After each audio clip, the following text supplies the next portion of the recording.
বলছি যে 2025 সালের ভোটার লিস্টটা কিভাবে নেট থেকে ডাউনলোড করব?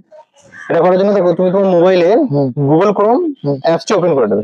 ওপেন করলে দেবে এই ধরনের ইন্টারফেস পাবে। এই সার্চ বক্সের মধ্যে লিখবে ভোটার লিস্ট 2025, লিখে সার্চ করে দেবে। এই ধরনের ইন্টারফেস আসবে, একটু উপর দিকে তুলবে, একটু উপর দিকে তুলে নেবে, ভোটার রোলস এর মধ্যে ক্লিক করবে। এই ধরনের ইন্টারফেস চলে আসবে। এখানে দেখো স্টেট, এখানে ক্লিক করবে। ক্লিক করার পর তোমার স্টেটটা সিলেক্ট করে নেবে, ওয়েস্ট বেঙ্গল এভাবে সিলেক্ট করে নেবে। সিলেক্ট করার পর এখান থেকে ক্লিক করে ডিস্ট্রিক্টটা সিলেক্ট করে নেবে। এখানে ক্লিক করে তোমার অ্যাসেম্বলিটা সিলেক্ট করে নেবে।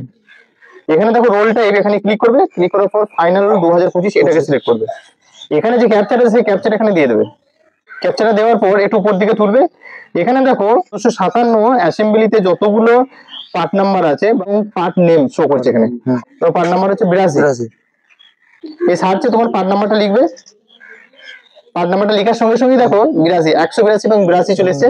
যেহেতু তোমার 82, তাহলে তোমার এই যে ছোট চেক বক্স আছে সেই চেক বক্সের মধ্যে ক্লিক করবে, টিক চিহ্ন হয়ে যাবে। এরপর এখানে দেখো একটা অপশন পাবে ডাউনলোড সিলেক্টেড পিডিএফ, এর মধ্যে ক্লিক করবে। একটু সময় নেবে, এটা দেখো পুরো অংশটা ফিল আপ হবে। ডাউনলোডেড এই ওপেন অপশনে ক্লিক করবে, পুরো ভোটার লিস্টে এইভাবে শো করবে। এবার তুলবে, তুমি তোমার এখানে সিরিয়াল নাম্বার বা তোমার নামটা এখান থেকে খুঁজে বের করবে। ঠিক আছে? ঠিক আছে। আপনারা যদি প্রয়োজন হয় তাহলে আপনারা এই প্রসেসে 2025 সালে ভোটার লিস্ট ডাউনলোড করতে পারবেন। ভিডিওটাকে শেয়ার করে দিন এবং এই ধরনের ভিডিও পাওয়ার জন্য পেজটিকে ফলো করে রাখুন। ধন্যবাদ।